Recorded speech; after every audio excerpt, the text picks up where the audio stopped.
Hey all, welcome back. ఈరోజు నేను mutton pulao చేస్తున్నాను. సో మా ఇంట్లో ఎట్లా చేస్తాను మీతో షేర్ చేస్తున్నాను. సో ఫస్ట్ ఒక ప్యాన్ తీసుకోండి, అందులో ఆయిల్ వేయండి. నేను ఆల్మోస్ట్ లైక్ హాఫ్ కేజీ కన్నా కొంచెం ఎక్కువ తీసుకున్నాను మటన్. సో త్రీ స్పూన్స్ 3 పావులు వేసినాను ఆయిల్. అందులో ఆయిల్ హీట్ అయిన తర్వాత చెక్క, లవంగం, ఇలాచి, స్టార్ అండ్ బిర్యానీ ఆకు వేసి మంచిగా ఫ్రై చేయాలి. జాగ్రత్త, ఆయిల్ పైకి వచ్చేసింది ఇంతకుముందు నేను చేసాను. సో నేను ఒక 3 ఆనియన్స్ పెద్దవి తీసుకున్నాను. మటన్ పులావ్ కాబట్టి కొంచెం మన గ్రేవీ టైప్ ఇట్లా ఉంటే బాగుంటుంది అనేసి ఒక 3 ఆనియన్స్ తీసుకొని సన్నగా కట్ చేసుకున్నవి. అది పచ్చివాసన పోయి కొంచెం మీడియం, అంటే బాగా బ్రౌన్ కాకుండా నార్మల్.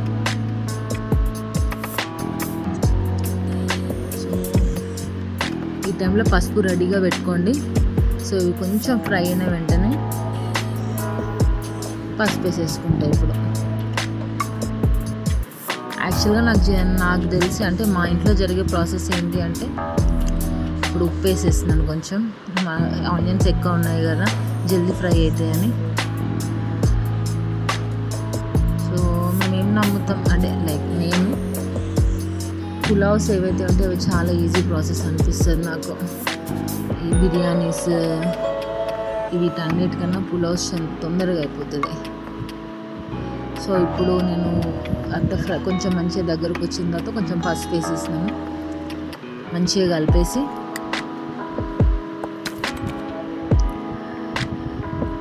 బిర్యానీకి అది హాఫ్ బాయిల్ చేసి, అది సరిగ్గా హాఫ్ బాయిల్ అయిందో లేదో తెలీదు, మధ్యలో ఇట్లేదో కట్ చేయమని. చాలా పెద్ద ప్రాసెస్ ఉంటుంది బిర్యానీకి. నేను ఇప్పుడు ఒక 2 స్పూన్స్ అల్లం ఎల్లిగడ్డ పేస్ట్ చేస్తున్నాను.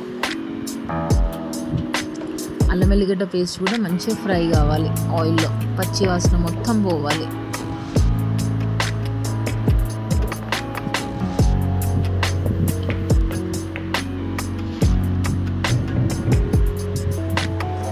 మటన్ అంటే చికెన్ పులావ్ ఇంకా తొందరగా అయిపోతుంది. ఇదే ప్రాసెస్ ఉంటుంది, నేను నెక్స్ట్ వీడియోలో పెడతాను. మటన్ పులావ్ ఏంటి అంటే, మనకి మటన్ అనేది ఉడకడానికి టైం పడుతుంది ఇక్కడ. సో అంత టైం లేదు నాన్ వెజ్ కోసం, ఇంకా వెయిట్ చేస్తుండ్రు ఫుడ్కి పిల్లలకి ఇట్లా ఇంట్లో వాళ్ళు అని అంటే, మీరు మటన్ పులావ్ చేసేసుకుంటే చాలా బాగుంటుంది. బిర్యానీ కన్నా మా వరకైతే మేము ఎక్కువ మటన్ పులావే ప్రిఫర్ చేస్తాము. Easy process. సో ఇట్లా నేనైతే ఇప్పుడు ప్యాన్లో చేస్తున్నాను. మీరు కావాలంటే సేమ్ ఇదే ప్రాసెస్ మీరు కుక్కర్లో కూడా చేయొచ్చు. కుక్కర్లో అయితే ఒక 3 విజిల్స్ పెట్టేస్తే సో సింపుల్గా అయిపోతుంది, ఇంకా తొందరగా అయిపోతుంది. సో ఇప్పుడు మటన్ పీసెస్ వేస్తున్నాను.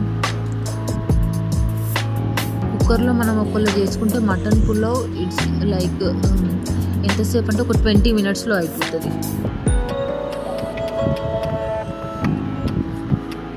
20 మినిట్స్ అంతే. 20 మినిట్స్లో మనకి పులావ్ రెడీ అయిపోతుంది. ఎందుకంటే మనం మటన్ కుక్కర్లోనే ఉడికిపోతుంది కాబట్టి. సో ఇప్పుడు మటన్ మొత్తం నేను మంచిగా దాంట్లో కలిపి ఆయిల్లో మంచిగా ఫ్రై అవ్వాలి. ఆయిల్లో ఏ నాన్ వెజ్ అయినా ఎంత మంచిగా ఫ్రై అయితే ఆనియన్స్ అండ్ పసుపుతోని, అప్పుడు అంత మంచిగా, అంటే మనకి స్మెల్ ఏం రాకుండా ఉంటుంది.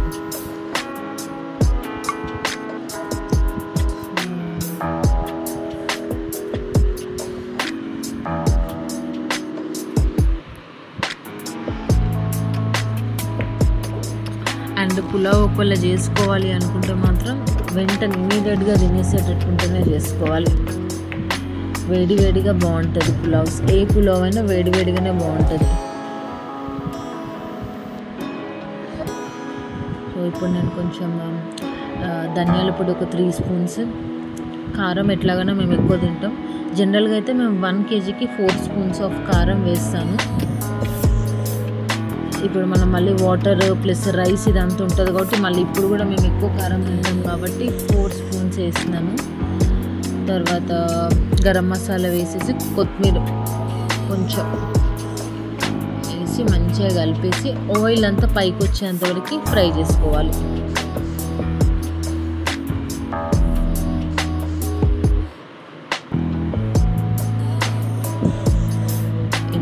బాగా ఫ్రై అయితే అంత బాగుంటుంది పీస్ టేస్ట్.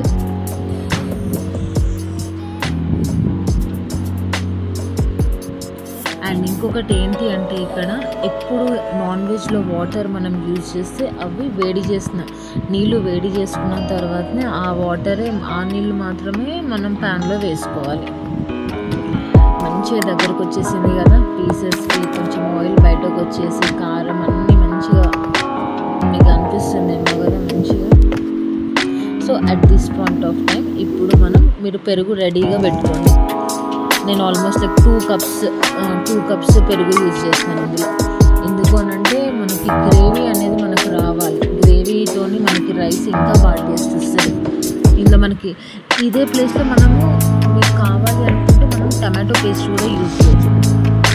టమాటో ప్యూరీ అదే టమాటోస్ని మనము మిక్సీ పట్టేసి, కానీ పెరుగు ఇష్టం లేదు అనుకున్న వాళ్ళు టమాటోస్ వేసుకోవచ్చు. కానీ టమాటోస్ వేసుకున్న తర్వాత ఆ టమాటోకి ఉన్న పచ్చివాసన మొత్తం పోయే వరకు బాగా ఫ్రై చేసుకుంటూ ఉండాలి. టేస్ట్ చేస్తాను ఇంతకుముందు కొంచెం సాల్ట్ తక్కువైంది, మళ్ళీ కొంచెం సాల్ట్ వేసేసిన. ఇప్పుడు మంచిగా గ్రేవీ కన్సిస్టెన్సీ వచ్చేసింది. సో మూత పెట్టేసుకుంటే అది మంచిగా దగ్గరకు వచ్చేసింది.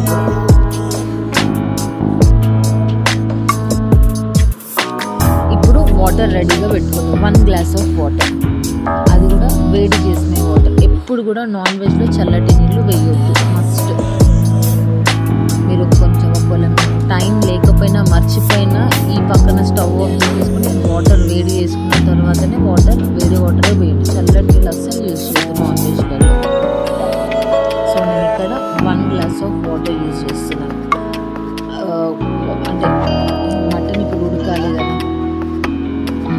వాటర్ పోసేసి మంచిగా కలిపి మూత పెట్టేస్తాను. ఇప్పుడు నాకు ఒక 20 మినిట్స్ టైం పట్టింది మటన్ ఉడకడానికి. మనం ఇదే ప్రాసెస్ మీరు ఒకవేళ కుక్కర్లో చేసుకుంటే మీరు సేమ్ ఇదే ప్రాసెస్, అప్పుడు కూడా హాట్ వాటరే వాడండి. 3 విజిల్స్, ఒకటి ఫస్ట్ విజిల్ వచ్చేసి హై మీద, మిగతా 2 విజిల్స్ వచ్చేసి చిన్న మంట మీద. మీకు అనిపిస్తుందేమో కదా మంచిగా ఉడికింది. ఇప్పుడు నేను 2.5 కప్స్ రైస్ తీసుకున్నాను, అది కూడా 1 అవర్ బిఫోర్ నానబెట్టుకున్నాను ఆ రైస్ని. సో 2.5 కప్స్ రైస్కి నేను 3.5 వాటర్ యూజ్ చేస్తున్నాను, అది కూడా బాయిల్డ్ వాటర్, వేడి చేసుకున్న వాటర్ మాత్రమే నేను వాడుతున్నాను ఇందులో. సో మేము బాస్మతి రైస్ పులావ్స్కి వాడాం మా ఇంట్లో. మేము ఎప్పుడైనా స్పెషల్గా ఎవరైనా వచ్చినప్పుడు వాళ్ళకి అన్నట్టు మేము బాస్మతి రైస్ యూజ్ చేస్తాం. జనరల్గా నేను ఇంట్లో ఒకవేళ బిర్యానీస్ తినబుద్ధి అయినప్పుడు చేసినా కూడా నేను ఈ రైస్తోనే చేస్తాను. ఈ రైస్ అయితేనే ఎక్కువ తినగలుగుతాం. బిర్యానీ రైస్ మన బాస్మతి రైస్ అయితే మేము ఎక్కువ తినలేము ఇంట్లో. సో ఇంత ఈజీగా ఒకవేళ బిర్యానీ రైస్ అయితే బాస్మతి రైస్ అయితే ఇంత హాయిగా నేను కలపలేను కావచ్చు. మధ్యలో పొడుగు ఉంటాయి కదా, కట్ అయిపోతూ ఉంటాయి కదా.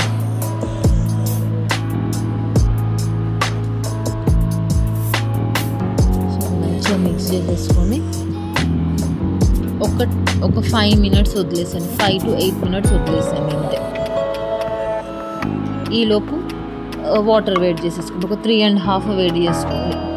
అంటే మీ బియ్యం కూడా కొత్తయా పాతయా అని. ఎందుకంటే నేను ఎందుకు అంత తక్కువ వాటర్ అంటే, బికాస్ బిర్యానీలో ఈ గ్రేవీ ఏదైతే ఉందో అది ప్లస్ మనం ఆల్రెడీ బియ్యం నానబెట్టుకున్నాం కాబట్టి అది ఆల్రెడీ తొందరగా ఉడికిపోతుంది.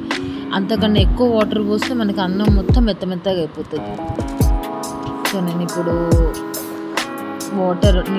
వేడి నీళ్ళు పోసేసి కొత్తిమీర వేసేసి మూత పెట్టేస్తాను. ఇంకా మంచిగా కలుపుకోవాలి, కింద నుండి కలుపుకోండి, పైన ఇట్లా కలుపుకోద్దు. స్పూన్ అనేది మనకి ప్యాన్కి కిందకి ఇట్లా అనుకుంటే కింద నుండి ఇట్లా కలుపుకోండి. మీకు వీడియోలో కనిపిస్తుంది కదా, నేను వేడి వాటర్ వేసినా కాబట్టి అట్లా బాయిలింగ్ది అనేది వస్తుంది పైకి. అంతే, మూత పెట్టేసుకున్న తర్వాత ఎగ్జాక్ట్ 10 మినిట్స్ అంతే. 10 మినిట్స్లో మీకు రైస్ ఎట్లా అవుతుందో సేమ్ ఉడుకుతుందో సేమ్ అదే ప్రాసెస్ ఉంటుంది ఇందులో కూడా. ఇప్పుడు ఈ టైంలో జాగ్రత్తగా స్పూన్ ఏదైతే ఉందో కింద నుండి మనం ప్రశాంతంగా కలపాలి. ఎందుకు అంటే కింద వచ్చేసి మనకి కొంచెం వాటర్ లాగా ఉంటుంది.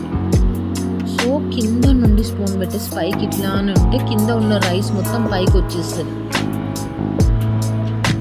పైకి వచ్చేసిన తర్వాత ఆ తేమ ఏదైతే ఉంటుందో అది కూడా పోతుంది. ఈ ప్రాసెస్ అంతా మూత తీసి మూత పక్కకు పెట్టేసి 5 మినిట్స్ పాటు చేయండి. 5 మినిట్స్ మూత మాత్రం అస్సలు పెట్టవద్దు. ఇంకా మిక్స్ చేసుకున్న తర్వాత ఇప్పుడు నేను కలుపుతున్నాను కదా, తర్వాత నేను మూత పెట్టుకోలేదు ఇంకా, అంతే. ఒక 5 నిమిషాల తర్వాత మనకి పులావ్ రెడీ అయిపోయింది. సో సర్వింగ్ బౌల్లో తీసేసుకొని వేడిగా తింటేనే బాగుంటుంది ఇది. దీనికి ఏ గ్రేవీ అవసరం లేదు, సైడ్ డిష్ ఏది అవసరం లేదు. ఎందుకంటే మనం ఆల్రెడీ పెరుగు అదంతా వేసుకున్నాం, ఆనియన్స్ కూడా ఎక్కువ వేసుకున్నాం కాబట్టి మనకి ఆ మసాలా అనేది మనకి తాకుతూ ఉంటుంది. సో మీ ఇష్ట ప్రకారం స్పైసీనెస్ అనేది మీరు పెంచుకోవచ్చు, తగ్గించుకోవచ్చు. సో నెక్స్ట్ వీడియోలో నేను మీకు చికెన్ పులావ్ కూడా నేను మీకు చూపిస్తాను.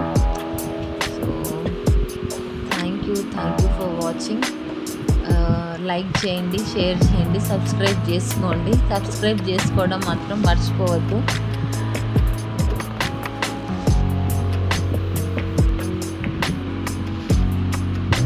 ఒక సైడ్ మొత్తం వచ్చేసింది కాబట్టి నేను ఇంకా స్టవ్ ఇంకప్పటికీ ఆఫ్ చేయలేదు, ఎందుకంటే అది వేడిగానే ఉంది కాబట్టి. సో కామెంట్స్లో కూడా మీరు చెప్పండి నాకు, మీకు అంటే వీడియోస్ మీకు అంటే ఎట్లా కావాలి, ఏదైనా రెసిపీ గురించి అన్నా, ఏదైనా బ్యూటీ గురించి అన్నా, ఏదైనా వీడియోస్ కావాలంటే మాత్రం నన్ను కామెంట్స్లో అడగండి. Thank you so much.